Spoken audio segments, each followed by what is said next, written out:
All right, so today on the show, pasta is the ever-loving god, but why? Is it because it's just a bowl full of serotonin that we can twirl with a fork?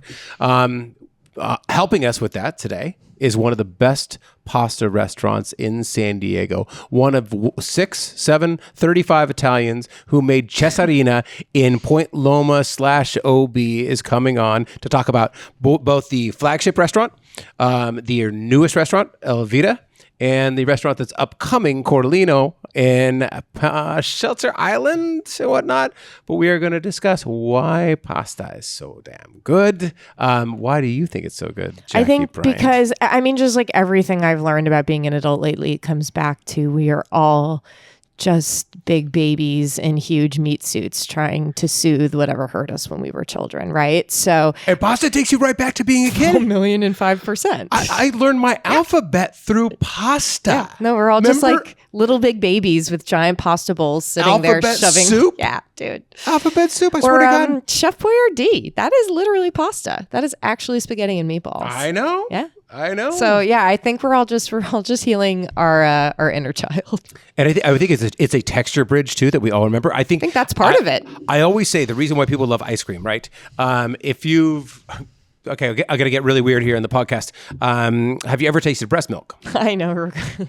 It's just like any flavor you have in this familiar form, right? The first flavors you have as a child, right? I mean, look, I'm a father of two. If you're a parent and you have not tasted at least a little bit of breast milk, you're lacking in curiosity in your life. I mean, listen, the phrase mother's milk as evocative of something that is essential for people or ambrosia, this all comes from that concept. I think that's why we love like ice cream, whipped cream, that sort of thing, and ice cream, anything like that. And I think pasta is the same way because that's the gateway drug. We're mammals. That's a gateway texture, right? Yeah.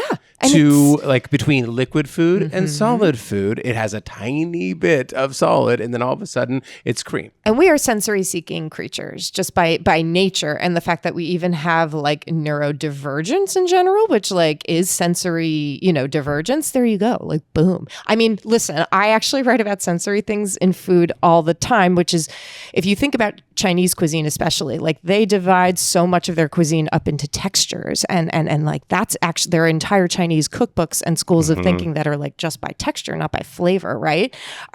So there's so many ways to think about this, and noodles and pasta and all of that like fits right into it. The whole thing is just so interesting to me. Sweatpants of food. And listen, stoners know all about this. I actually keep different ice creams in my freezer depending on if I'm stoned or not, because if I am, I want nuts, I want crunchy things, I want ribbons of what have you, and I want it like oh my god, like the Pandesal toffee ribbon in the ube and Pandesal from Stella Jean's ultimate stoner ice cream. It's got everything. So yeah, texture and food, and going back to the chewy, I think it's primal for all of us. A very personal perspective from Jackie Bryant. Talk about this all day long. Don't give me a microphone. It's also always there. I feel like pasta is the emergency contact of food. Like a strawberry grows hair and gives up on you between when you buy it at the store and when you get home. And like right? bad pasta, like listen, it's fine, right? It's a chewy, delicious bread product with like a sauce that you can sap up. And even if it's bad, like it's okay. It's sustenance. But I mean, dry pasta never goes bad. A year or two. You got a year or two to use that dry pasta, so it's always. I'm sure I've gone longer. Sure, we have, but it's always there, right? Yep. The first steps that you take in life, right? We're talking about the first bowl of like semi-solid food you have is pasta, and then your secondary birth is when you leave the house. I don't care if it's for college or if you care if it's your first apartment, but that is when you're on your own. What shows up again in that second birth? It is pasta, right? It is always there. It is like the emergency relief meal, the MRE. I mean, pasta with butter is a staple of children's menus literally all over the world. That's it. All right, so we're going to get more into that. We're going to talk to one of the best pasta makers or pasta restaurant owners in San Diego, from Cesarina, from Elvira. This is Happy Half Hour, a mighty food podcast with a questionable name. Everything you need to know about San Diego's food and drink scene this week, and sometimes deep, sometimes dumb, sometimes shits and giggles conversations with the people doing remarkable work in that food scene. And right now we have Jackie Bryant, the co-host, the food writer, the ever-inquisitive, massive brain of San Diego with the news.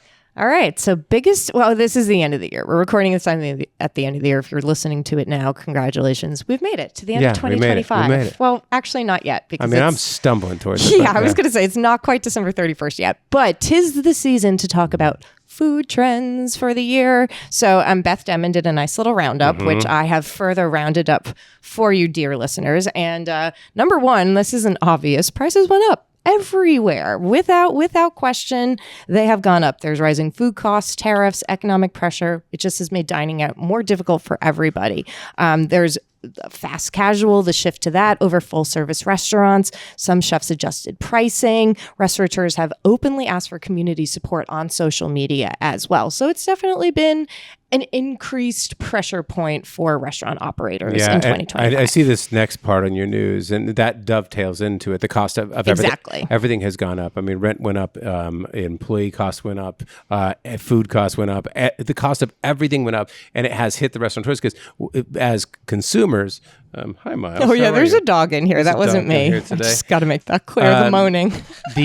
As consumers, we're really price averse, right? And you're going to go out, especially now, like you want to go out and you want to have a good deal. And it's harder and harder to have a good deal. And it's harder for a restaurateur to raise the prices to the point they should be. They should be charging an arm and a leg. And they're only charging an arm and an elbow right now. It's true. Right? It's true. They're eating a lot and they've cut into their margins. And they'll say, like, this used to cost that. I cannot raise this past this. And I have just literally eaten the cost because that's the price of doing business right now. Exactly. Hold on while I let this dog out.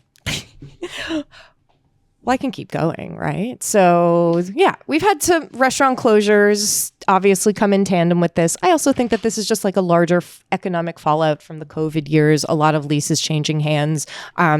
You've had some big notable ones this year, including Commodore Nishi in La Jolla and Roman Norte at the Seaport Village from the Puesto group that had, famed bartender Beau Dubois come and head up the drinks program. That was our only James Beard semifinalist this year for a bar. And then Las Cuatro Milpas, obviously, a Barrio Logan institution, has just closed or is closing right now after 92 years. Now they get a little reprieve. They might go for a little bit longer. Who knows? Okay, right. So the bagel boom, it's here. The bagel boom it finally actually hit our shores about 75 years later than it did to other places. Their standouts include Marigold Bagels in North Park and New Wave in Lucadia, both of which were long-standing pop-ups before they opened. Yep. A lot of new bakeries open across the county, Relic, Sourdough, and more. Christophe Roll Patisserie and like a whole bunch more. I think. What was that last one you mentioned? You were going so fast because you were so Christophe excited Roll about Patisserie, and then there's also Desserts by Clement, which I guess does that count? Because it's desserts. It's a bakery. Yeah. I'm really excited about that one. So he's responsible if you see like the fruit-shaped desserts. I have actually a mango one in this room right now. He's responsible locally for that boom all over the country. He is phenomenal. Yeah. Pop-ups. So also this is all connected. Everything's connected. Space is expensive. People don't have money. Licensing is hard. Life is very difficult. You can just sublease a property and pop up in it. And that's what a lot of operators have done. Again, like all those new bagel spots started as pop-ups.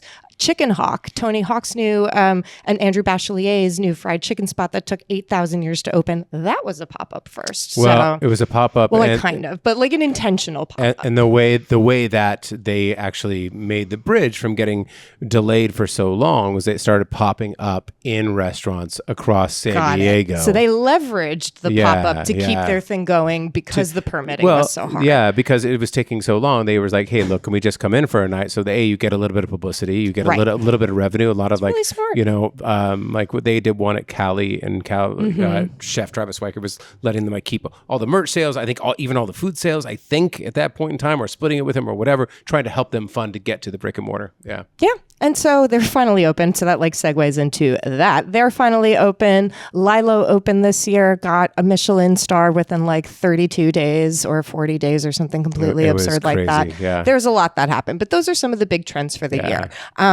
We've got some more new openings. Nobu trained chef opens a grab-and-go omakase in Mira Mesa. This story is cool as hell. Chef Chanjin Oh, he's opening Momo Sando and Omakase on December 22nd. In Mira Mesa. In Mira Mesa, yeah. And he's opening the grand opening, not just soft, but the full shebang is on January 5th. You know what I love about this? This was the executive chef of sushi at Nobu in the Hotel del Coronado when they opened. 8 months ago. We met him. He can come. Yeah, he can really cook, and he knows what he's talking about. And the omakase experience, obviously, usually you go into a high-end sushi restaurant and you just put yourself at the mercy of the chef, and they know exactly what is the best looking piece of fish that they got in that day.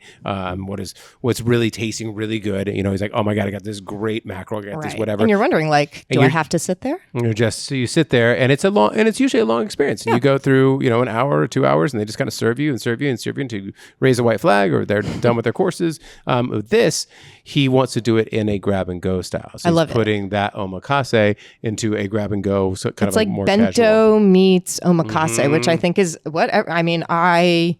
in my old age, definitely sometimes I'm like, can I go home yet? And we put the news of this on social media, on San Diego Magazine's Instagram, which you guys should all follow, at San Diego Mag, and it got thousands and thousands of people sharing it because they were so excited about the concept. So it's called Momo Sando and Omakase, opening in Mira Mesa pretty soon.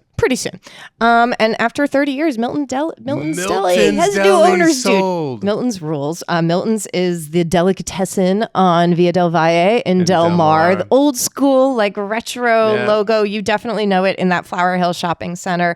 They've got new owners, Gilbert Frank and Salvatore Arcolano, who are the operators of Iconic Eateries Group, which also owns the Butcher Shop, West End Bar and Kitchen, the Godfather Restaurant, and Studio Diner. I did not know this. These guys, well, if I understand it, and I think we're actually working on a story on these guys, on the Iconic Eateries Group, what they've done is take on stewardship of things that have been around for a long time, like iconic eateries in San Diego. Smart business name.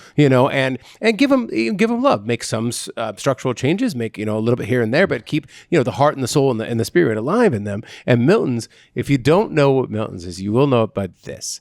It is responsible for the chip of the pandemic. At least for me, I put this onto we have an internal chat with San Diego, all of San Diego's food writers and the people that are interested in food, San Diego magazines. And I said, that was the chip of the pandemic. And somebody said, I've never heard of it. Who has not heard of the Milton's gluten-free chips that they sell at Costco? Have you not? Have you eaten these? No. They are the best chip. I think I do not know this. I think they've sold millions and millions and millions of dollars. They come in a massive bag. You can see them at every single grocery store now. That chip originated from there? Out of Milton's in Del Mar. That specific Milton's. Yeah, they've been around for a while. They're icons. That is so cool. So yeah, they're just, to your points, they're just going to do menu refreshes, improvements, no major overhaul. Their goal is preservation and thoughtful upgrades. It's still kicking. People are in there all the time whenever I go up there and drive by. Iconic eatery. And shout out to Barry Robbins and David Levy, who opened it in 1995, which would have been... What happened in 1995? That was 30 years ago. Holy 1995, Kurt Cobain would have just died not too long ago. I knew your brain would have this somewhere in there. Something. I know. I think Alice in Chains came out with like one of their seminal albums like right then as well. I love it all goes back to grunge for you. Yeah, that's fantastic. All right. So Milton's has changed hands. One of the biggest openings, I'll go through this one. Jackie and I talked about this. Probably the biggest opening in San Diego this year. Definitely 2025, which is when we're recording this. Travis Weichert of Cali, Daniel Boulud's right-hand man for 10 years. He started in San Diego. David Cohn gave him his first job as a line cook in 2003. He did the chef thing where if you have a massive, massive dream, you could go to Europe, you try to work for as many Michelin star chefs as you possibly can. You've heard all these names mentioned, all these hallowed books and everything else. And you go, oh my God, I want to get a job as a stage, which is basically an internship, or a line cook and just get the crap beaten out of me. And, all of my life choices just questioned, by this really aggressive chef, and learn how to be a chef in a really high pressure, high product environment. He did that. He worked for Marco Pierre White, which is a really famous French chef. And that's a chef that's definitely going to beat your ass. Yes, he had a reputation. And then he went back to New York, and he worked he got a job at Daniel Boulud's restaurants, working under Gavin Kaysen. Now, here's another San Diego tie. Gavin Kaysen started El Biscocho at the Rancho Bernardo Inn, and then he went to New York to be Daniel Boulud's right-hand man. Well, Gavin Kaysen trained Travis for a few years. Gavin left to become the king of Minneapolis, open up Spoon and Stable, and Travis Weichert became the replacement and ran all of Danielle's restaurants for 10 years.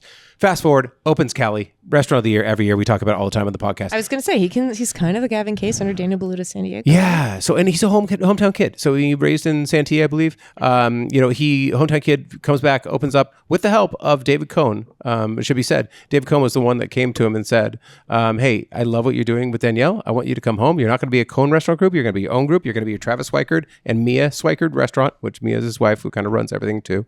And I will just help fund it. You do your dream restaurant. That's what he does. Love him. And so he brought him back to San Diego, and Cali became one of the best restaurants in San Diego. He just opened up Fleurette. Fleurette is a traditional French restaurant, like the recipes that he learned, like those basic canons, the pillars of the temple, the bedrock of the temple, the massive part of the iceberg underneath his skill set that you saw at Cali. All of those sauce work recipes. The sauces, the roux, yeah. And it is a massive, beautiful restaurant. He's got this kitchen suite, this stove is set up where he's basically looks like the Culinary Institute of America at Hyde Park. It's the Athenor from France, where it's this kitchen setup that Daniel Boulud has in his New York restaurants. And he's basically doing French food, but lighter, brighter, cleaner. It's like a bouillabaisse that has local rockfish, spiny lobster. He's doing a take on duck, kind of a take on coq au vin, but except for he's using sturgeon. It's going to be wrapped in bacon, and he's instead of port wine, he's going to be emulsifying the sauce with beet, so it's lighter, brighter. Like he doesn't really eat gluten. It's kind of like how American regional interpretations of Italian, like the spirit of Italian food is you eat what's seasonal, local in this form. It sounds like we're interpreting that this way with what works here and works in this climate. We're more active culture, right? I mean, we don't want that heavy cream with all that butter, all the gluten. I mean, and I love cream and I love butter and everything else, but on a daily basis. Anyways, Fleurette has just opened up. One of the cool things about this is that his dad, Travis's dad, Larry, is a landscape architect in San Diego, and he created him an herb and citrus garden out back that they're using for some of that. That is, and it's all the herbs of Provence, so they're going to be using that in a lot of the dishes and whatnot. So Fleurette, I think reservations are booked out through 2075 at least. I would imagine. Yeah. So, but it's you can get a counter seat like a Cali. Go into the counter. Actually, that's the way. That is like kind of one of the hottest tips in San Diego. You can pretty much always sort of slide in if you're flexible. You can always get a seat at the counter at Cali, and it will actually just be one of the best meals of your life. Exactly. All right. Anything else? There's always so much, but all right. I think we got to call it. All right, we're going to call it. That's your news for today. Now, to continue our conversation on why pasta is God and why it activates something in our simian, reptile, lizard brains, that makes serotonin flood all the receptacles and land at all of our ports of entry, and why it got us through the pandemic and why it's gotten us through everything since the 1950s. One of the best pasta restaurants in town, Cesarina, Elvira is Elvira, N-O-B, is their offshoot, and the owner, Niccolò Angius, is coming in right now. All right, Italian-born, raised in his parents' Roman trattoria in the neighborhood of Trastevere. Yep. Oh my God, I almost did it. Met his future wife, Cesarina Mazzoni. They moved to California 2015, started with farmers market pop-ups, specializing in handmade vegan pastas and all-natural sauces. That's the crazy thing. You started with vegan. I'm going to get to that in a second. They opened up Cesarina in 2019. I remember this because I did the first look with you, and you're one of 4 Italian friends, I think. 3 or 4 or 17 Italian friends who opened up this place. There's always too many of them. I know. I was like, how many of them are there? It took me forever to realize it was just a couple, because I was like, it's like a whole crew of Italians. Yeah. And so Cesarina, if you don't, you know it now. Everybody knows it now because and back when you opened, and I remember saying this to you. I mean, it's a really hard location. That location in between Point Loma and Ocean Beach was a no man's land. It was a place everybody drove through. They didn't stop. You guys gave everybody in San Diego a place to stop. San Diego Magazine. I guess this is just me citing me because I'm the food critic for San Diego Magazine. I've named you my best pasta for 3 or 4 or 7 years in San Diego. Yes. You got a Michelin Bib Gourmand. You opened up Elvira, a Roman focused trattoria named after your grandmother, correct? Great grandmother. great-grandmother in OB in the former The Bungalow spot, which is right next to Robb Field. And now you're opening up your third restaurant, Corallino, in Shelter Island. Please, everybody, welcome Niccolò Angius. No. Angius. Sorry, I feel like I should clap because I am such a fan. I too. I've been everyone. What's your favorite Italian San Diego for years? For years, I am like super on record with this. Yeah. It's always my favorite. I've done several birthdays there. I happen to know that like you guys are dachshund people, right? There's dachshunds in your wife's lineage. Yes. I'm a dachshund person, so there's just like so many points of connection. My little dog Miles Davis definitely has dachshund too, so I'm glad I'm glad that this dachshund podcast has gotten off to a right foot. This is phenomenal. Yep. I'm just so excited. All right, so we're going to talk first of all, and I want to go through your story. But first, I want to get to like why we love pasta, right? And you guys can talk about this, and and tell me if you know any of the science of this. It's essentially a bowl of antidepressants. It's a serotonin slip and slide. The amount of times I've wanted to stick my face into a bowl of antidepressants is many and frequent.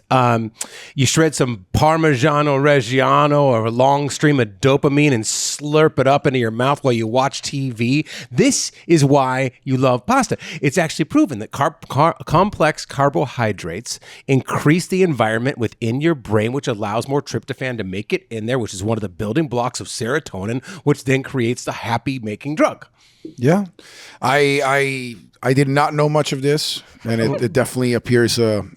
to me, it's just I was born with it. Look, man, it's in my blood. All right, yes, it's very happy blood. I don't remember, probably a lunch or a dinner without some pasta on the table. So tell me about that. Tell me about that.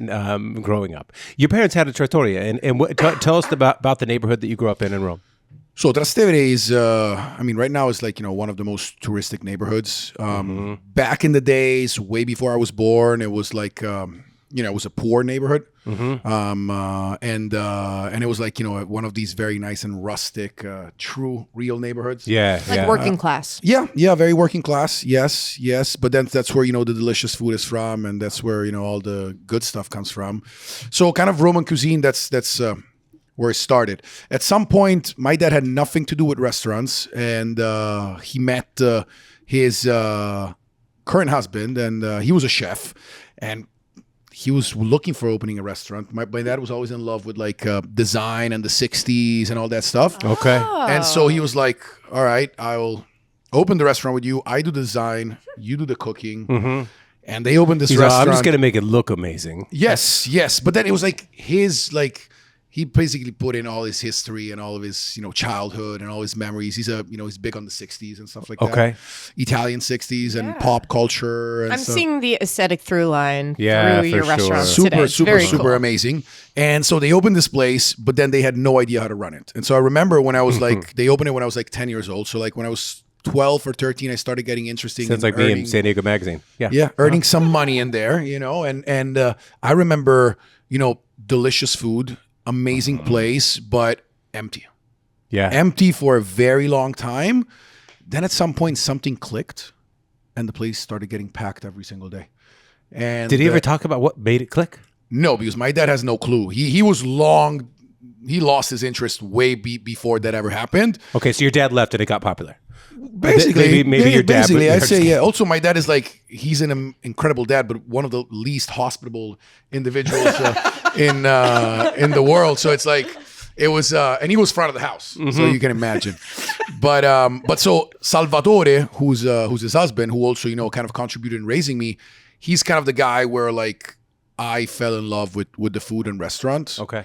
The cool thing is like I was the young guy in the middle of big guys. Yeah. And they were doing all the fun stuff. All the stuff that I would go back to high school and talk about, with my friends. They're like, what are you saying? What do you do? It's like, yeah, I'm part of the big guys. Right. And so, they kind of, I was the little brother of all of these guys, and how kitchens. And you run to catch up. Older it's like the toddler with big kids. And the older friends too instantly make you like 300% cooler. Yeah, and they would take me out, and I'd see places I'd never seen. And I know the price of gas. You know what I mean? Yeah. Adult shit, man. Yeah. Yep. And so it was, and that's like where it all started. That's where I I kind of not even knowing it fell in love with it, and then it came back when I decided not to go to college. Mm-hmm. I was How like, did that play over? well, yeah, my dad was not a big fan of that, but I found myself in that situation where you get out of high school and now you have to make decisions, right? And I was like, no, I tried. I went to do philosophy, and then I went to try astrophysics. So two things completely apart, but my two biggest passions, space. Philosophy is kind of a mental astrophysics. I was going to say there's like a horseshoe theory. Yeah. there. There's like a- But then I did one lesson and I realized like I was the only guy sitting in the last seats and everybody was up front. So it was kind of the thing like you come here because you want to study, not because you have to. Okay. Yeah. And so I kind of understood it was not my place. I'm a traveler in this sphere. This is not my calling. Yeah. And so then I kind of, I sat around for maybe another 6 or 8 months, and then I started working in this restaurant that was owned by friends of friends. And again, it just everything clicked back, and I found this team of incredible people that I fell in love with. And I don't know, I just wish that I'm sure that this happens to all the people that fall in love with something, but it's like the team makes a difference, and it's like was like 1 year of just pure camaraderie.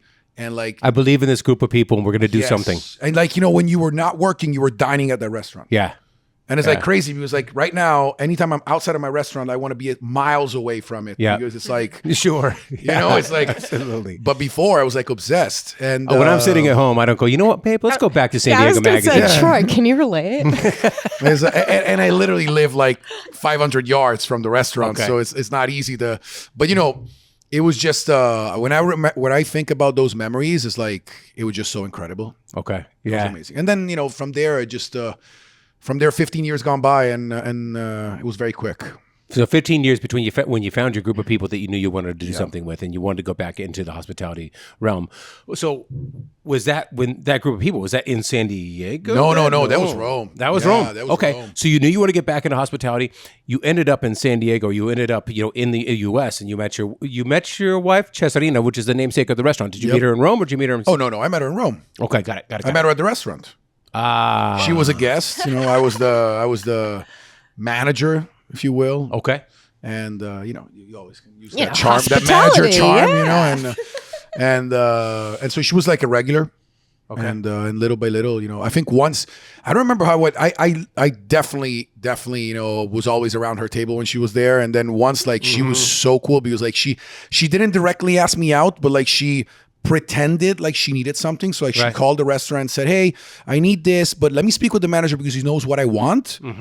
And then from there, like, she asked me for something, and then I was like, yeah, no, whatever. And then, maybe. And what I want is for him to take me out on a date. Yeah, there you go. Tonight. You know what she wants. Yeah, so simple And as so that. and then from there, it's been a long time now. How long has it been? It's been more than 10 years. You guys got twin boys. Yes, twin boys, Oh. twin restaurants.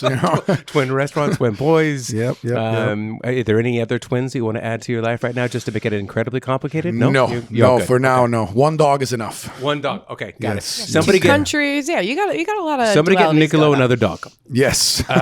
All right, so you guys end up in San Diego. Before we get there, I want to talk about another reason why I think people love pasta, because it's like a garden hose or a drinking straw made out of boba. Right? Or it's like a wine key made out of boba, or a little Pope hat made out of boba, except that boba immediately turns into slippery cream as soon as you chew it. It's chewy and it's creamy at the same time. It's like the gateway texture between mother's milk and solid food. You know what I mean? Yeah. Like It's also like bread. It's like less bready bread. it's like lubricated bread. Yeah. Yeah. I'm with you. I'm with you on this. I think about this all the time, actually, because I am such a carb person. Like in dumplings, for example, I like the skin more than anything, right? Like I am Everybody does. solidly like a crust person, etc. Oops, I'm using my hands. Yeah, put your hand in the Oh my lasagna. God, You're all like good. Very smacking the Italian of lasagna you. around. I'm really excited. Oh my God. And so I don't know. I've always thought about this and I'm like, I don't know what it is about it, but I figured it was something in the glutinous aspect of it, and I think that's what you're describing. It's like you eat a thing of sourdough bread, artisanal sourdough bread, right? Your mouth is in a fight for its damn life. It's bleeding, you go, And there's chew. Crunch, it's chew in it. You eat a steak that's like chewing is a marathon experience. You get to brag to all your friends. You're 50 years old in the middle of your midlife crisis. You know what I mean? That's like, it's just an enduring thing. Pasta is one of the only textures like that, you know, where it's got a tiny bit of a bite and immediately becomes this creamy substance. There's nothing and it like goes well with everything. It does. It's a great basis. It's a tabula rasa for a great meal, right? You know, what I love about pasta is the pride that goes inside pasta. Like for such a simple thing. Yes, but like you know, your friends, they have like, you know, maybe their version of the carbonara. There's like, you know, there's not one carbonara. There's like hundreds of thousands of carbonaras. Same exact ingredients. Yeah. Probably very similar amounts of ratios between them. Yet for everybody, it's their own. Yeah. You know, for sure. and I always love that part of which, like, whether it's a restaurant, whether it's somebody's house, is like, it's their thing, you know? And even though it's so, you know, popular and everybody knows what it is, but yours is yours. Yeah. You know, nobody can make it the same. Now, what do you think? I mean, let's go really quickly here to the texture that I'm playing with of Cesarina. Cesarina, you made a pastificio, which is basically you're making pasta there all day long. You walk in and you see you've got a team there, big window. They're making it fresh. It's unbelievably good. You know, I mean, you guys started with vegan pasta, right? Yes. At the did. Okay, tell me about those first days. What makes you chuckle? The farmer's market. I just thought of every time we talk about farmer's market, how my wife gets upset and she's like, that was the worst nightmare. Farmers markets are tough. They're tough. It's you have a restaurant in the trunk of your car that you got to set up every time. Yes, and we were cooking there. Like we actually had like a mobile kitchen that we would set up. We'd set up stoves. We'd have pans. We had boilers. Like it was a lot. And I remember when we first started, like I was so much into like vegan pasta and making these like colorful pastas made out of like, you know, beet powder, tomato. My wife was like, no, you have to do the simple things that we have. No. We got to do something different. Everybody does the normal things. And then I remember she finally made it and I try it. And I tried to like seem convinced I was right.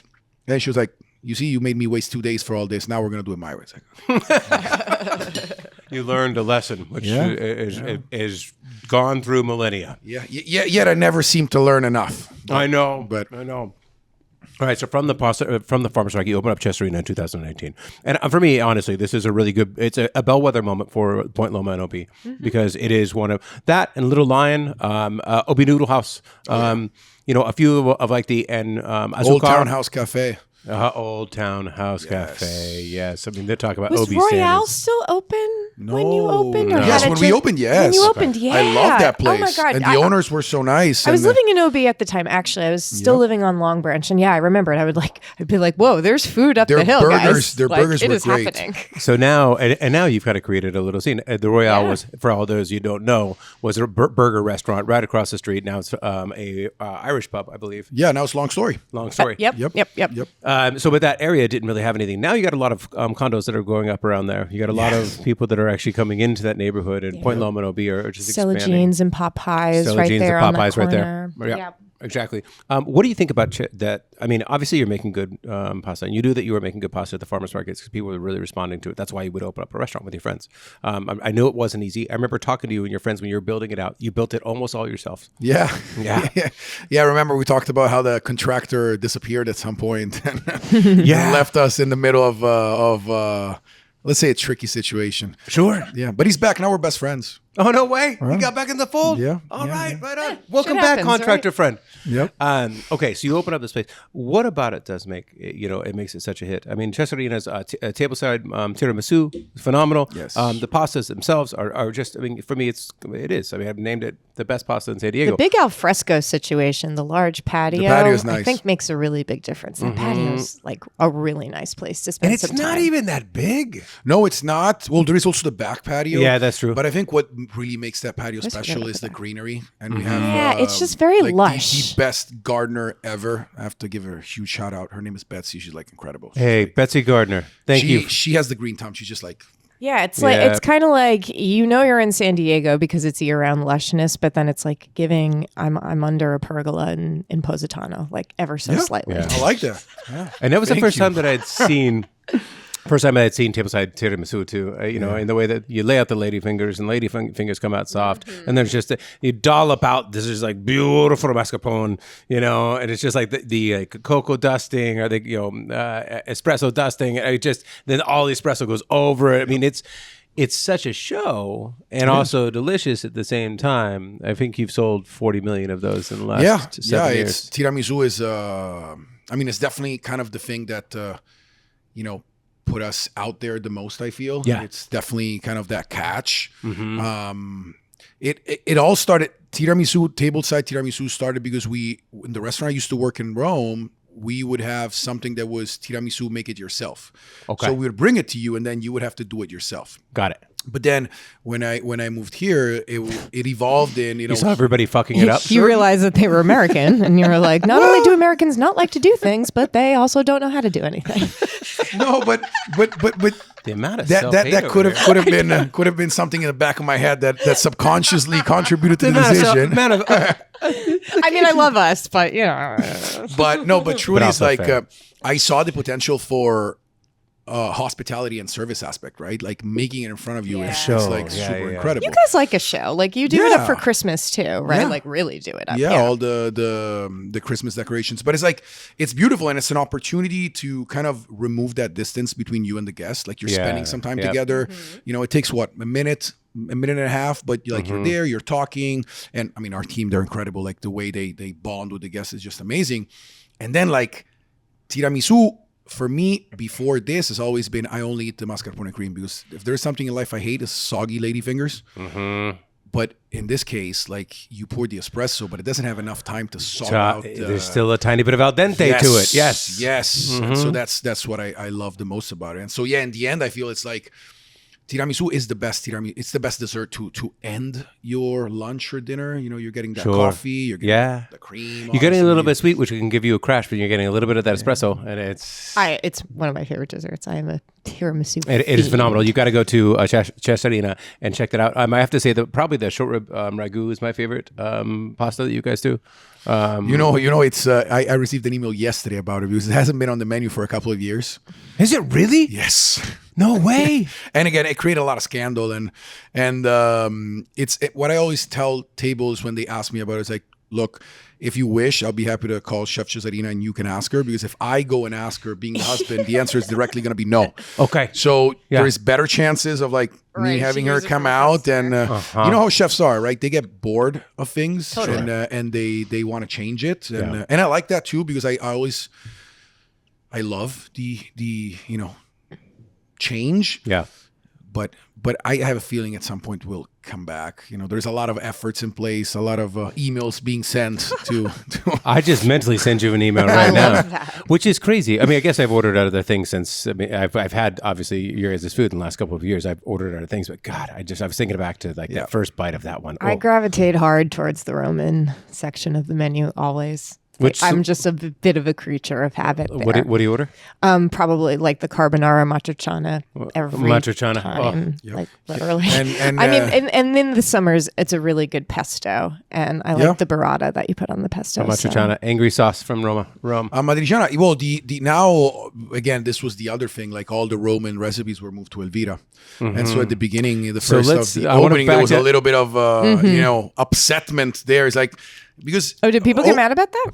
No, I wouldn't say they did get they were mad of used it. to But it's having like exactly, and then like Point Loma and OB is like they seem so close but so different. Like Right. Elvira is like deep south. It's like you got to go down. Yeah. And it's in the for war zone, many quote, Obitians, Cesarina is way up. Right. So it's like it became interesting to have to move people down. Like we did bring people up at the beginning, So that's interesting. You're influencing migration, the ebb and flow between Ocean Beach and Point Loma. Yeah. So let's give a little bit of the backstory there. You opened up Elvira. Now it's been how long? It's been 2 years in November. It's been 2 years in November. I sent Guy Fieri there when he came into town. Yes, that was amazing. Thank you. Were there still dining restrictions when you opened? No. When we opened Elvira, no. It was just at the end of that. No, Cesarina, we opened basically like 9 months before the restrictions. And then restrictions. Now, explain to everybody if you're talking about give me your elevator pitch on the Elvira. This is, I mean, it's kind of an ode to your great grandmother's cuisine, right? As cooked by your wife, you named your first restaurant after. So all the women in your lives. What's the next woman in your life? Very in a important.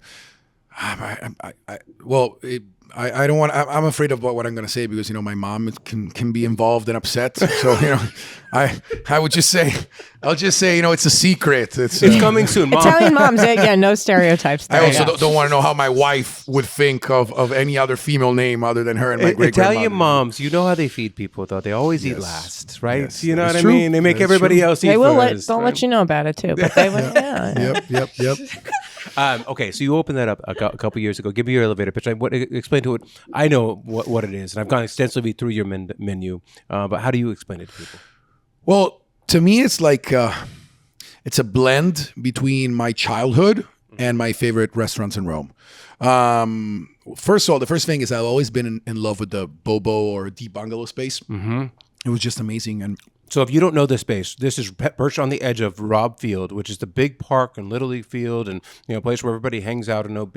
It's in between OB proper and the San Diego River and the jetty, which opens up into the ocean, right? Yep. Dog Beach is right there, which I see you guys at all the time because we're neighbors. We both got dogs. It's like a bunch of Brazilian coffee stands on a corner with a weird intersection and then the coolest little stone house. It's like a hobbit house on the edge of you feel like you're in Europe. It's like, okay, this is extremely Bilbo European. Baggins vacated and Elvira moved in. Yep. And it's in front of one of my favorite places, which is Third Corner. Third Corner, which is where wine it was one of the first wine shops in San Diego that really gave it Ed Levine back in the day. And I also like thinking about the conflict, they're more obviously California, but then French. Like we're Italians, right? So between Italian and French, it's like there's always that, very European. That healthy conflict, if you will. I mean, soccer days go nuts. Football, especially lately. Trust me, hasn't been good last 10 years. So it's a mix of like your childhood, and there's some updated classics too. I mean, this is kind of an element. Is this from Elvira? No, this is from Cesarina. This is from Cesarina. Yes. Explain to me what we got here because this is absolutely fucking delicious. Lasagna alla bolognese. So your probably one of the most known dishes out here. Layers of pasta sheets that are rolled by hand. Bolognese, which is, slowly cooked. Burbling. For a very long amount of time until it just reduces to a point in which you just can't help but take it off the stove and enjoy it. When the bubble like hangs up there for a second before it pops, it's like... Rah. And then the bechamel, and then as we were saying before, the mozzarella, which is something that debatable depending on where or who you're speaking to in Italy, whether mozzarella is allowed or not. You got to do things by the book and by the tradition. Yeah. You got to debatable things too. If you're not going into Debateableville, then what the are you doing? Everybody's its own book, right? And also, so many things they're just done the way that they're done because that's how they've always been done in that area. So and listen, what grows together, right? But at the same time, maybe there, I hate to say this, maybe there is a better way. Maybe there is a better innovation sometimes. And I'm just saying this generally, like anywhere in the world. No, and again, before the lasagna hordes come ask for me. in Bologna, they will be very upset. But if you go down to Naples, especially didn't UNESCO World Heritage, they just named Italian cuisine like I don't even know what they did. A site? I mean, it's not a site, but it's a thing. Well, it's what's the word that they use? It's a site in my mind. I think it's like it's. You know what I mean? I literally can't think of the term. But it's just another thing to fuel our ego.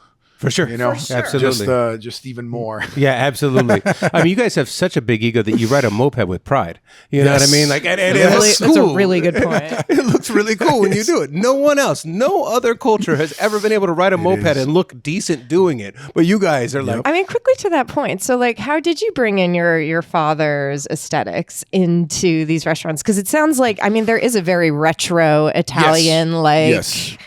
Well, you got to understand, I was born in it. Like when my friends were listening to Eminem or I don't know what was in the 90s and stuff, I was listening to the Rolling Stones, the Beatles, and a bunch of Italian old classics. I love that you just called the Rolling Stones and Beatles the Italian classics. No, and a bunch of other Italian classics.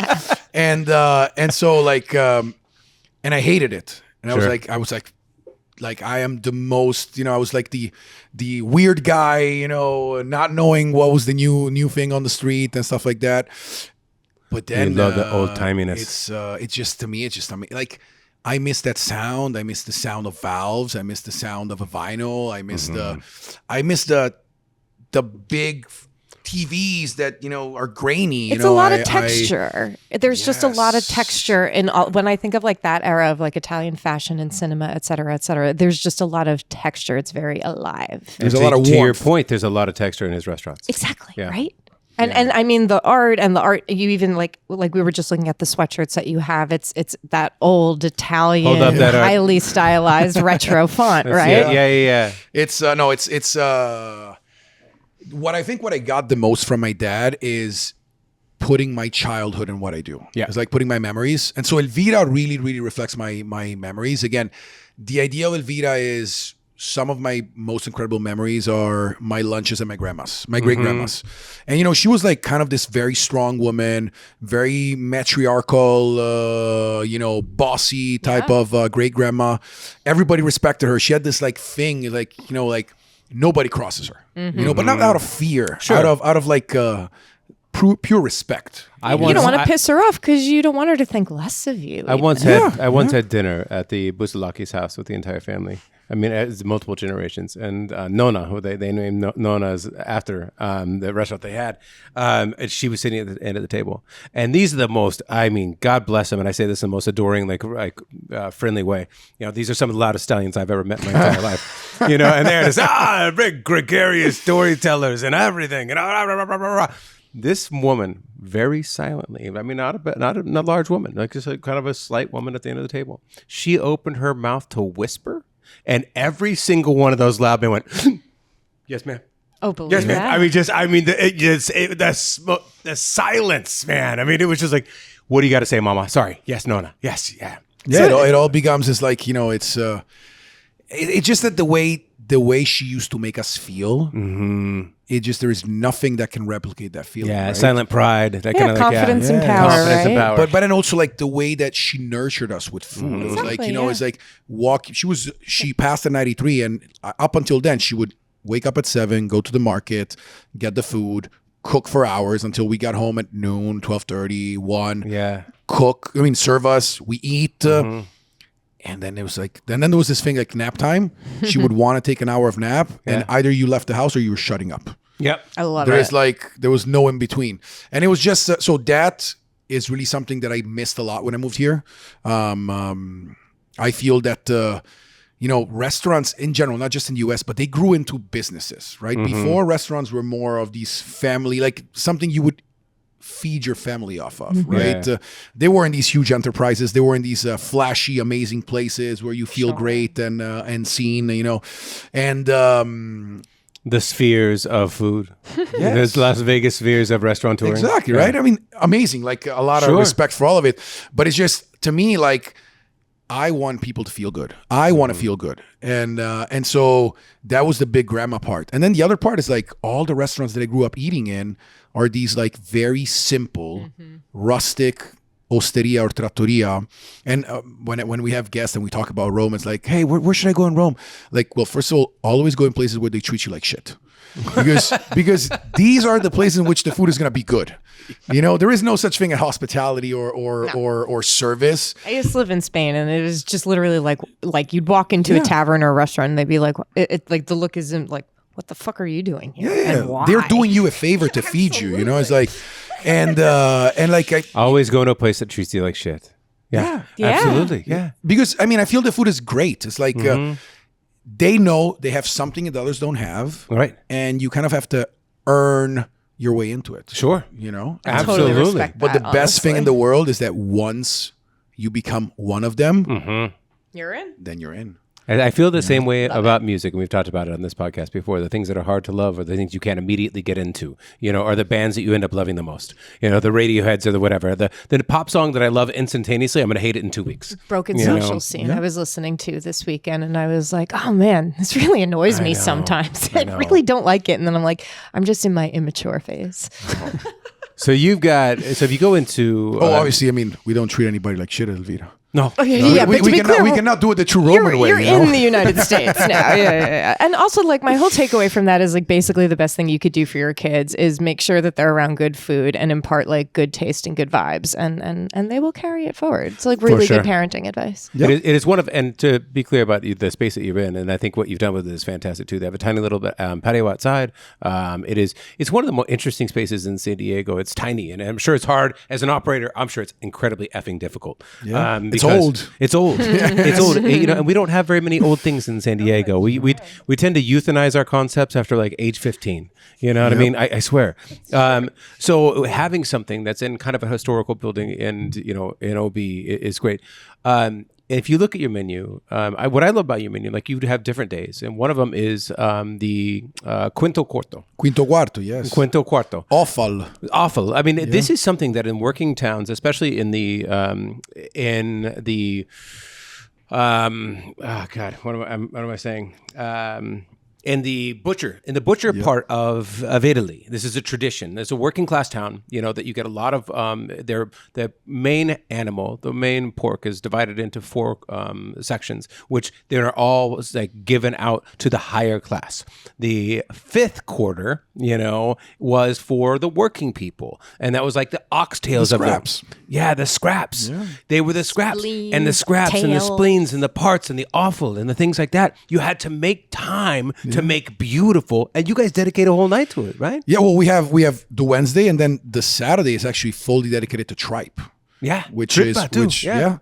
and it's interesting because like at the beginning we were like, you know, nobody's gonna want it. It's you know, well, let's do it regardless. But you know, this is because part we're of our gonna eat it. history, yeah. But then like now on Wednesdays, everybody wants the Quinto Quarto special, you know, and it's and on Saturdays we have people that sometimes call it like, hey, you have the tripe today, right? Yeah, Saturdays we have tripe. You know, it's not. You it's found never, your tripists. Yeah, Nice. yeah. It's one of those things that. You either love or hate. Like, for example, I'm a big fan of all the scraps. Like, I remember when we were about to open Elvira, I called one of the, along with Cesar, we were like, you know, sourcing out meat purveyors. And we called, like, hey, do you have kidneys? And the guy was like, what? Yeah, what are you making dog food? No, I was like, no, we need kidneys. Yeah. We need the heart. We need the kidneys. We need the rognone, which is, I don't know. I need the word. minerality here. Come Yes. on. Yeah. And they didn't have them. No, it's hard. It's hard Yeah. to find that. It's even hard I know. sometimes, less so. But I remember living in Manhattan once. I was frying chicken, and I need to find lard. Yeah. And I was living in Greenwich Village, and I mean, I had to go Yeah. over bridges and through tunnels to get lard, even. So you can imagine like whole organs, Yeah. right? Yep. Yeah. And But what do you do with the tripe? Are you doing Well, the it? trippa is trippa alla romana. So trippa alla romana is cooked in tomato, and it's, you know, slowly Yeah. reduced. There's Right. a little bit of garlic, Sure. and then just pecorino and mentuccia, which is a strain of mint, which is a little bit more delicate than like your yerba buena or these very very minty herbs. Yep. And I mean, Italian, Roman food is what? Fat, cheese, black pepper, pork, and mint. That's And- what I think of when I think of Roman food. yeah, and a bunch of history too. Yeah, for sure. Like the thing is, you know what I love about Roman food, but any great cuisine comes from the poor, the working class, right? I mean, try to enjoy an oxtail without getting creative. You know, I know. Try to eat tripe without getting creative, and you know, Mexican cuisine, Roman cuisine, a bunch of regional cuisines from Italy, from South America, from the United States as well. It's like the best is all the one that comes from the working class, comes from the creativeness of, you know, getting a piece of bone and getting something out of it. I feel like Yeah. Puglia has actually made like a whole food tourism economy based on cucina povera, right? Yeah. Like that's like their whole like export at this point. I mean, it's some of the best food in Italy, so it makes sense. But yeah, they got it. They were like, okay. Well, now it's mainstream. Now it's fancy. Like I remember guanciale when we Yeah. opened Cesarina. Sure, yeah. Like Guanciale, I mean, the price of guanciale was still the price of something that, you know, they were like, you want guanciale or you want bacon? No, you want guanciale. Now it's like prosciutto. Like, now it's like That's a now it's specialty expensive. product. yeah, you Yes. talk cured pork cheek. I mean, one of the most beautiful things. You can't. People think you can substitute bacon. Not even No, you close can't. to the same You thing. can't. You know, in the training packages at Cesarina, we have what we call the banned words. Yeah. And so there's banned words like noodle, like bacon, dumpling, and all these words are banned. And it's super funny because then we keep on adding words. Like every time we do pre-shifts and something new comes up, like, no, we're going to add this to the banned word, and then we're never going to use this word anymore here. So it's like, these words that are going to take away, big guanciale is guanciale. Speaking of which, settle the score. I know you said before that there are so many ways to do carbonara and everyone's got their own, but like, what's the right way to do it and what's the way that you do it? More than like the right way to do it, to me, is using the ingredients that you should use, which is the yolk, I love the way you put the that. guanciale, it's the pecorino, the parmigiano, and the pepper. Okay. For some, parmigiano is not allowed. For some, it is. To me, a good healthy balance between pecorino and parmigiano is always great. And if you're starting with those ingredients, you might do it in a way, you might do it in a way you like it or not, but at least you're doing carbonara. Yeah. It's when you start putting in onions or green peas or heavy cream or other stuff. Okay, thank you. That is I'm not going to criticize it, just not carbonara. It's a different dish. Absolutely. I agree with you totally implicitly, fine. to be clear. Totally fine. But the way we do it is very, obviously I'm biased. It's amazing, but It is to me, at the end of the day, carbonara has to be creamy, yet not too runny. It has to be like exactly the consistency of the yolk, right? Of the yolk The when it's half emulsification cooked. of that yolk. That yolk is a Yes. sauce. The yolk becomes the sauce. Yeah. And so when you pull up the rigatoni, you shouldn't have dripping yolk. The yolk should be creamy enough that it's just sticking to the pasta. But it should not be. It should not have started to cook or be scrambled. No, absolutely, and it shouldn't be like how do you say it? It shouldn't Watery. be thick. It shouldn't be thick either, right? Because otherwise it's like a paste. Yeah. So it should be like not paste. perfect consistency. So it's like creamy enough that it doesn't, it doesn't drip, but it's also not too thick. It's a coating. Yes. A glaze. Okay, so perfect carbonara we got. I want to do fuck, marry, kill with your menus. 2, Cesarina, the one that you would like to spend. The original restaurant on that menu. What's the one that you're like, it's such a great, that's just a weird, cool thing that we do. What is the one that you want to eat every single day of your life? And what's the one that you can't get rid of? I guess you already did with the short rib pasta, which is a really bad call on your part. One thing that It really excites you about that menu. honestly, it's going to be probably cliche, but tiramisu is really one of the things I eat the most in Okay, there you go. Yes. That's the one you take a romp with for sure. Okay, the one you want every single day. The one I want every single day. I'm a very boring individual. It's the raviolis. Raviolis with the fresh tomato sauce. Okay, That's yeah. all. Basically, that's all I eat. Right now, I'm in a phase in which I'm trying to be very healthy with my eating, which not that pasta is not healthy, but I'm trying to be a little bit less carb. And I don't even know why I'm doing it. It's just, and my wife is very upset about this, but then I will never give up the raviolis. Never. Okay. No. If that's going to be the pasta, ravioli, ricotta, and spinach with fresh tomato sauce. And the biggest pain in your ass on that menu. The biggest pain. That's the one that you'd be like, all right, let's get rid of that thing, but we can't because people like it. Well, I think that's also a tiramisu. I'm cracking up because my comfort food growing up, I grew up Italian American in New York, and my mom is the Italian one, and it was literally just her tomato sauce, her sugo, and ricotta or spinach and ricotta ravioli, whatever she got from the pork store that week, whichever one that they had, and that was just like, oh, you want dinner? Here you go. Yeah, that's so it. Just whip it up, and that is literally my most comfort food. So I feel you on that. Tomato sauce is it's again 3-4 ingredients, right? Yeah. But it's how long you cook it for, the ingredients you use, the heat that you do Everyone's it got on. their own little zhuzh, yeah. But going back to tiramisu is it is the worst nightmare for the one reason that sometimes I have nightmares that we run out of tiramisu. Yeah, for sure. And that is one of those things that wake me up at night. And it's I have these. We can't run out of tiramisu. Yeah, I know. It would be McDonald running out of Big Mac. It'd be like Mick Jagger running out of his favorite song. Exactly. Yeah. It's you just can't. And so that's why I'm so stressed about it because we can never make the mistake of not having it. Do you see all the TikToks that are out there now about tiramisu? Like tiramisu in a drawer, tiramisu. Oh my God. Now that I've said it, your phone's going to pick it up. There's a big TikTok trend of tiramisu everywhere. Really? So like pull it out in a drawer or I like love- in a trunk. yes. Or, I love that you I saw it in the trunk of a or like pickup in a truck. glove Yes, box. yes. The truck of a pickup truck. I saw Yes, that too. yes. I love that you just said, now that I said it out loud, your phone is going to pick it up and you're going to see it. And none of us flinched. It used to We be were like, all just like, yeah, it used to totally. be like, no, Wait, that doesn't really You're happen. so right. Like even as recently as 2 years ago, that was widely accepted as a conspiracy. You're so right. Oh my God. And all Dude, of the us was like, Overton yeah. window, it just shifted in front of our eyes. Oh my God. Hardest day. You guys now have 2 restaurants. You're working on a third. We'll talk about that in a second. The hardest day for you guys, was there ever a day that you were like, look, this thing might die? This is. Oh, there is often days like that. I would say that. And how did you get through that? Like you can probably remember one of them, right? You just have to power through. I mean, Yeah. it's for example with Elvira, it's been at the beginning. It's been tough because we were so convinced that everybody loves Cesarina, so everybody's gonna love Elvira. Yeah. But then what ended up happening is that everybody was comparing Elvira to Cesarina. Which are different concepts and different styles of concepts, food. and obviously Cesarina was up there because it was just it was established and stuff like that.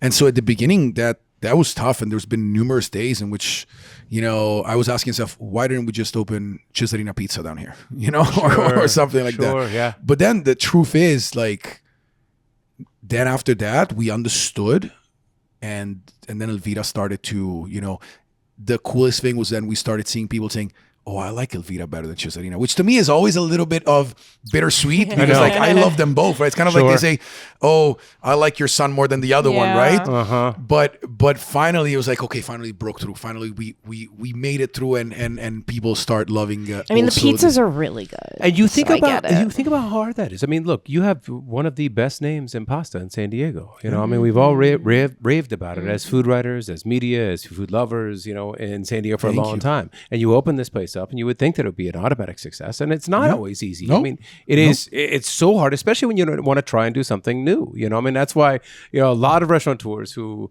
don't get creatively bored, meaning like they don't have that like I need to do something new in them. They'll be like, hey, I got one thing that worked. Let's replicate this across the country. Let's do a fast casual version of it. Let's burn it out, sell it down, and we're out.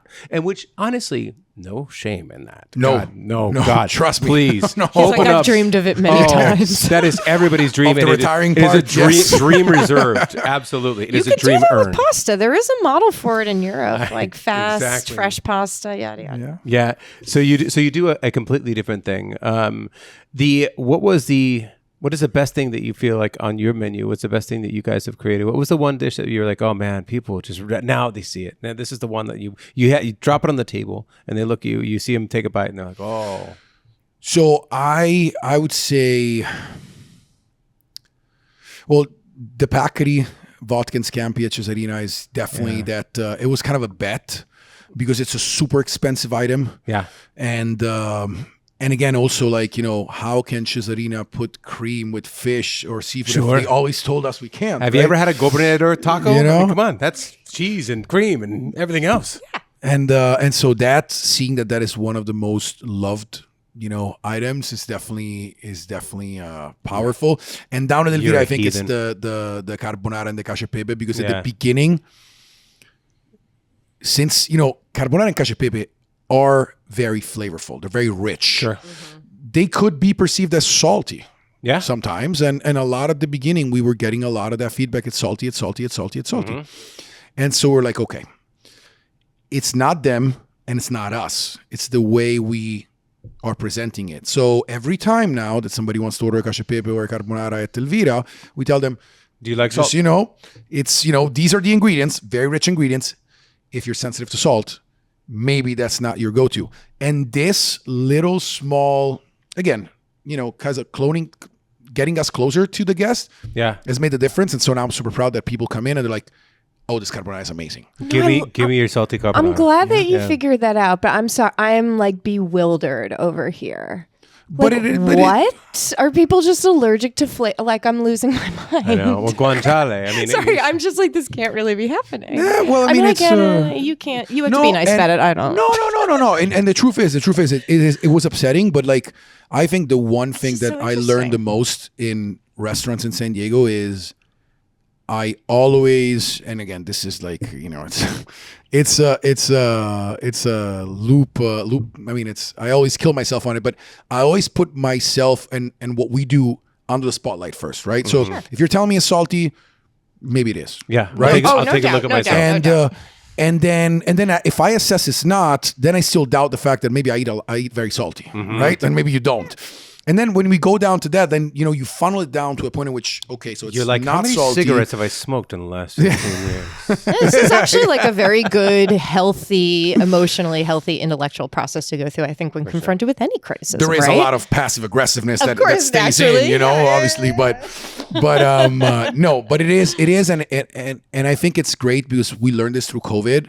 Is like the biggest obstacles become biggest opportunities. Sure. Like COVID, after 9 months, we got some amazing write-ups. Like we were on the rise. We were like, the new great thing, COVID. Yeah. Right. And we were like, okay, that's it. It's done. Like it was the dream. Like we were living it. The global humility. And it's done, Yeah. And then during COVID, we were, and it's always hard to say this, like it was one of the most traumatic moments in human history. Yet for us, it was incredible. Yeah. You got to know your customer, I guess, and figure out how to serve them. No, and it's even like everybody was going with Uber Eats and all that shit. Like no, we're going to deliver ourselves. Like we're going to go to people's I store. remember this. Yeah. We're going I to do that. remember We're going to this. keep our staff employed, and then the government was giving you money to keep people employed. So what are you going to keep them like standing around? No, let's go, let's deliver. Yeah.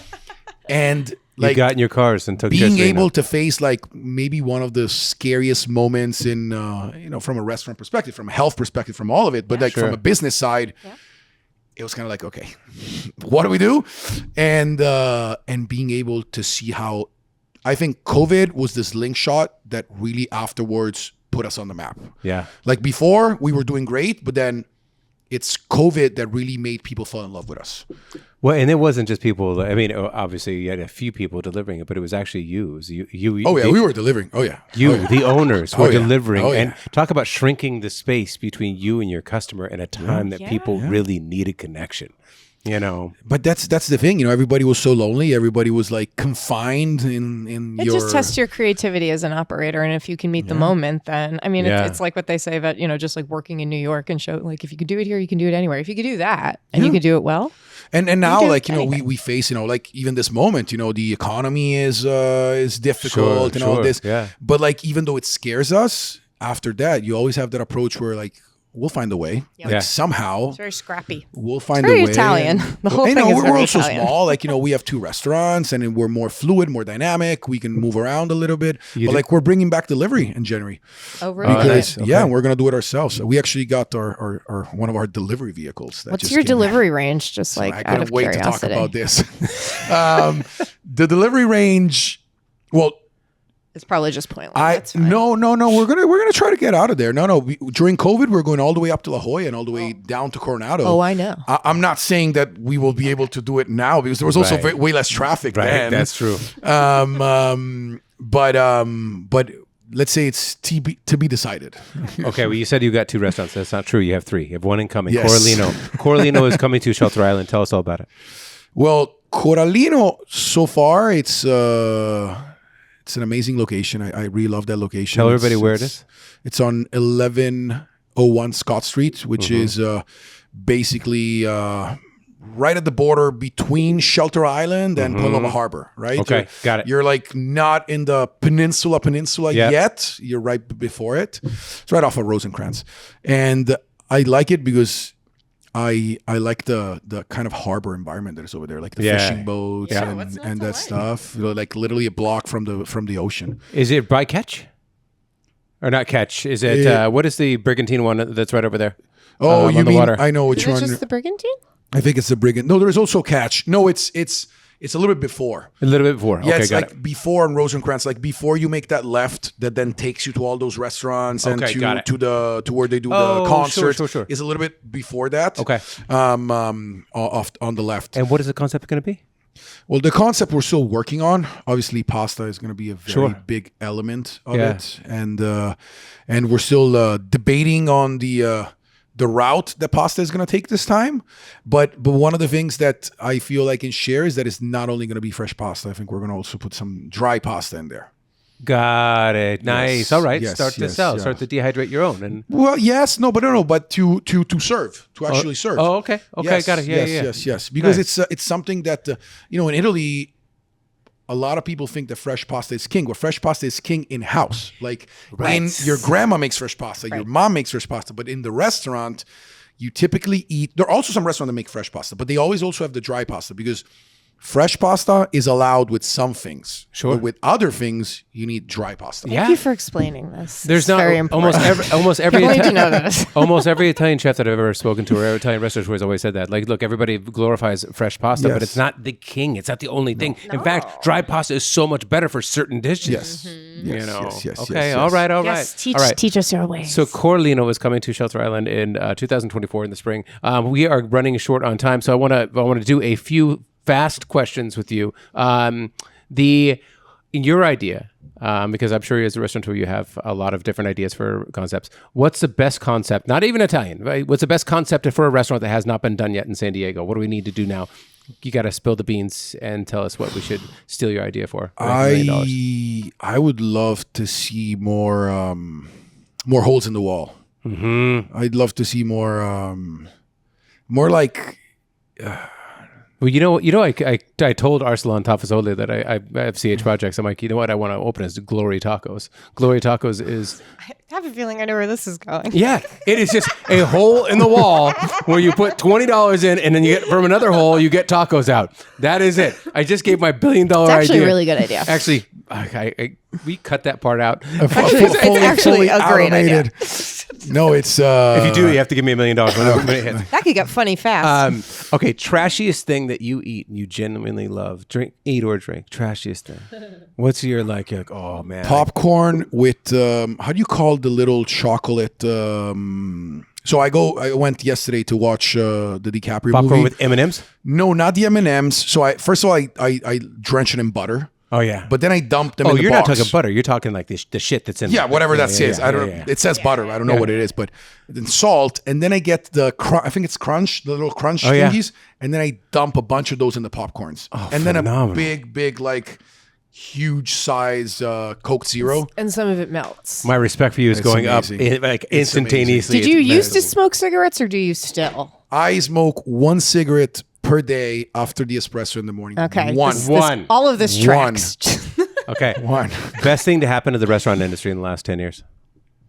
Would it be, maybe it could be to go. Maybe it could be Uber Eats. Maybe it could be, I don't know. That's a tough question. What was the one thing that you're like, open table? I don't know. I mean, Open Table is great, but Jackie Bryant. they're way Food too media. way too big to get all these praises. I want to say, Okay. That's a Worst really thing to happen to difficult the restaurant industry is review sites. Is it? Oh, there's so many. I would say know. the best thing to the restaurant industry is the people. Yeah. Totally. The people in general. I don't know if it happened in the last 10 years. I think they were always there, but I think they're finally getting a little bit more There's pride. seen. You know, Yeah. I would say that. Like, you know, the TV shows and Yeah, all that stuff for is sure. definitely shining light. So, Yeah.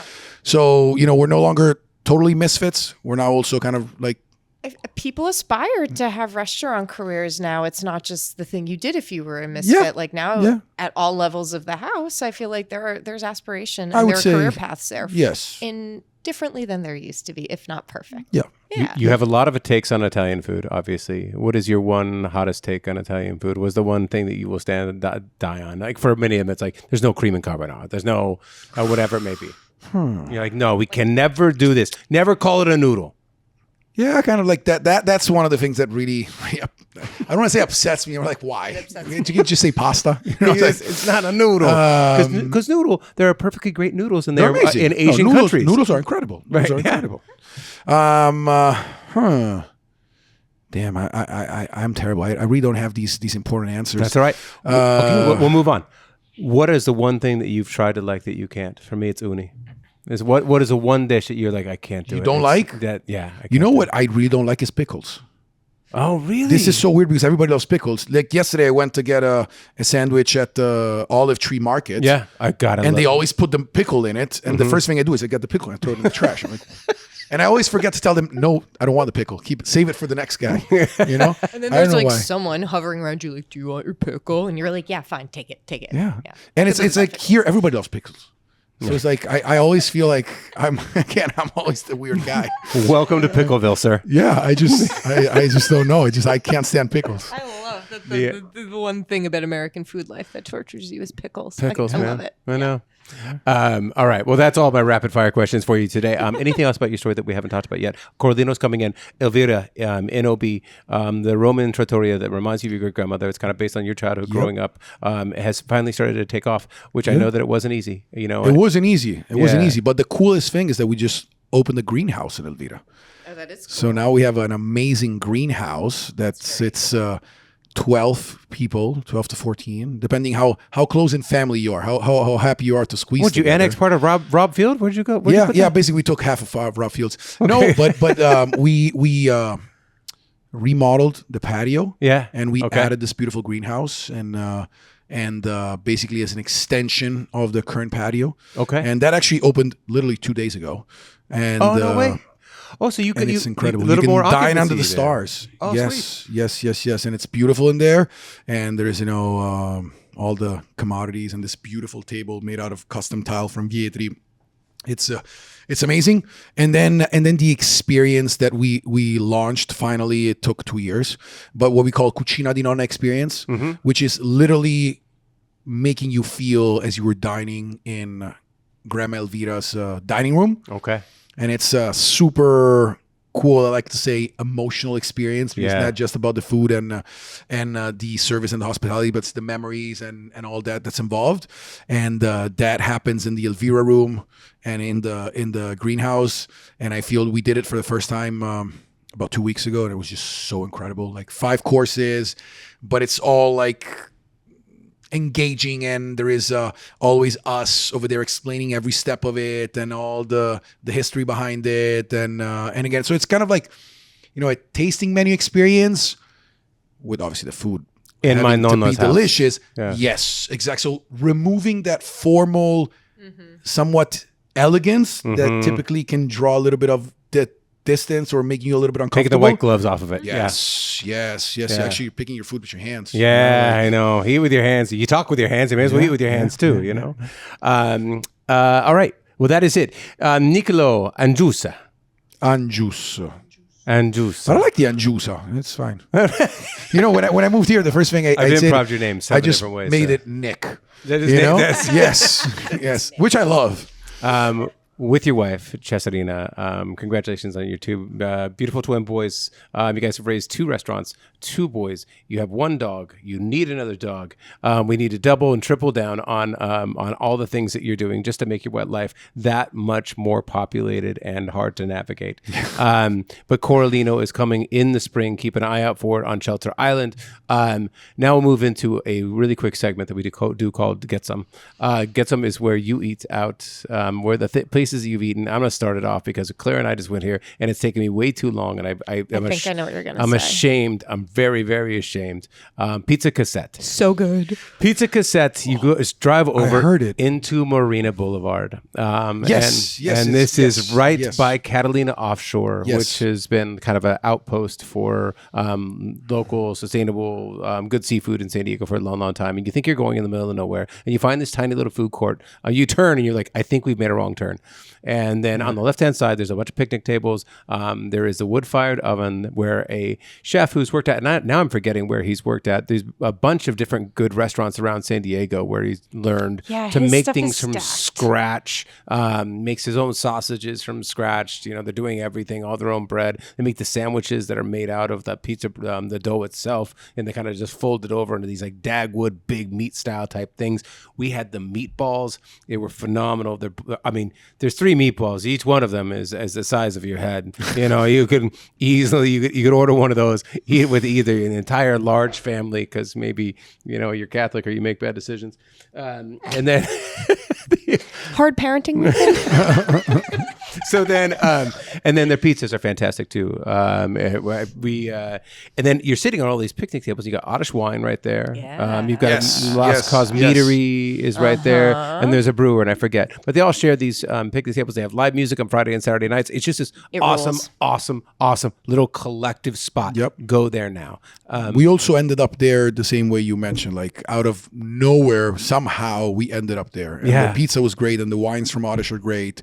Yeah. It was super cool. I know. It just feels. I mean, it just feels local. Like, I mean, this is like the community. Yeah. I saw you were there and I was excited for you because it is that good and I knew you guys would love it. Where you going? I went to Love Letters Pizza, which is the brand new pizza spot that just opened up in El Cajon next to Scrimshaw Coffee, same owner. It's great. It's wonderful. Similar to Scrimshaw and Majorette, again, same owner.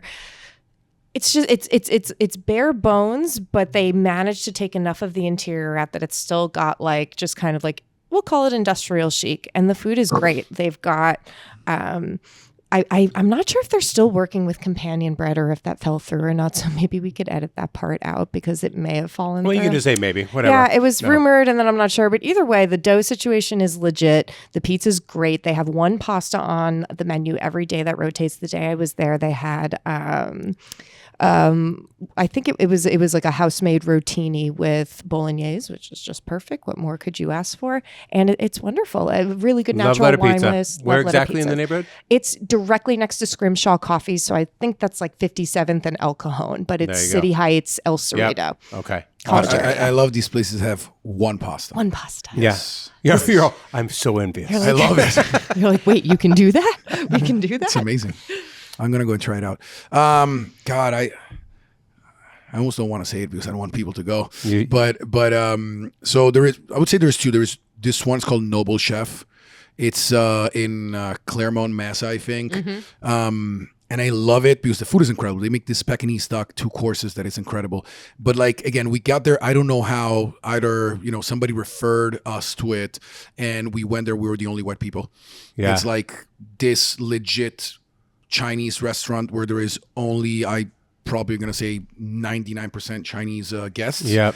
And at the beginning, like, we were kind of, we felt out of place because like they were, not the most hospitable per se. Sure. But Yeah. then like after 2-3 times, handshakes, smiles. And like now I'm like, I feel such an insider. Like we were in there. saying earlier, And it's incredible. It's almost Yes. better when you feel like a little bit of an Not, outsider. not that they were ever rude or ever, no. Sure. But like, They were getting to know you, just like they were yes, getting they're to like, know who are these guys? Yeah. Why are they here? Yeah.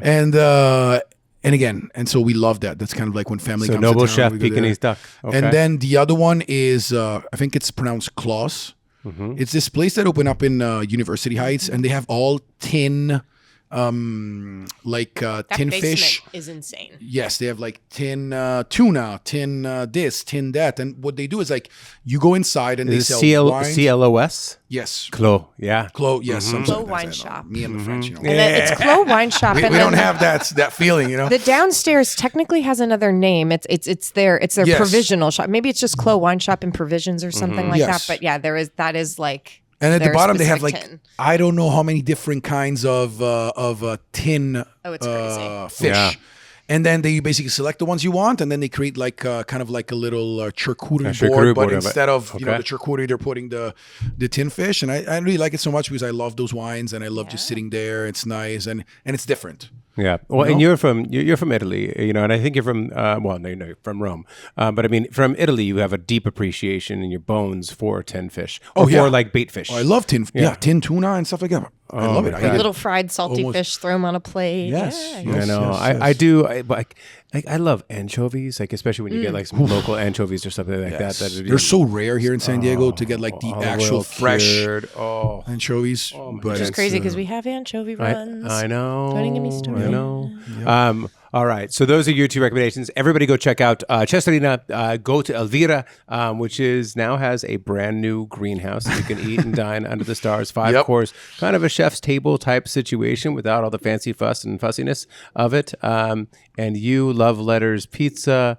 For me, Pizza Cassette. I guess it was a big pizza weekend. Oh, now I'm going to get some Pekingese duck. That's for sure. I was literally I know. about to I'm get always, on my phone. I'm always on the hunt for really good Chinese food. food in San You Diego. know, there is, if you allow me, one thing that I have to say, Yeah. otherwise I will get killed by my wife. Yeah. And she wanted to explicitly make sure that you and Claire knew is that she's working on a kids food project.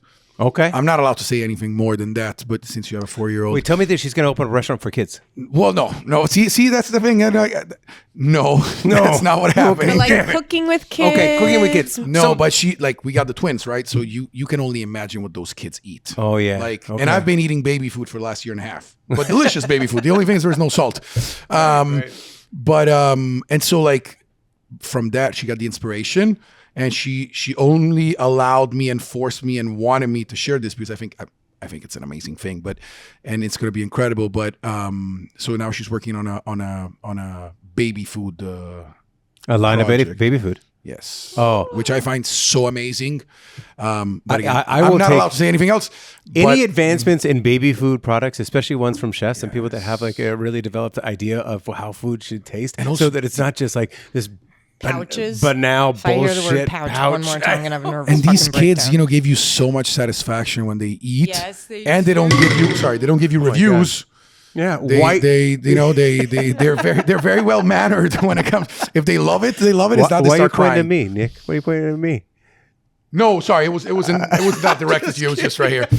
But it's like they're super. It's like something I'm super excited of because like she's so. Again, I'm biased. She's my wife. She's the mama of our amazing children and the chef, but her food is just so incredible. And when she cooks for The them, best fed babies in San Diego are my launching their God. own line of Italian-inspired and adjacent baby food packages. Come to a supermarket near you from Cesarina, Elvira, and soon-to-be Corallino. Yes. That is happy half hour. Brother, thank you so much for your time. Thank you. Everybody can... Cesarina, Elvira, and soon to be Corallino. Go check them out online. Jack Bry, JACQBRY. I'm at Hey Troy Johnson.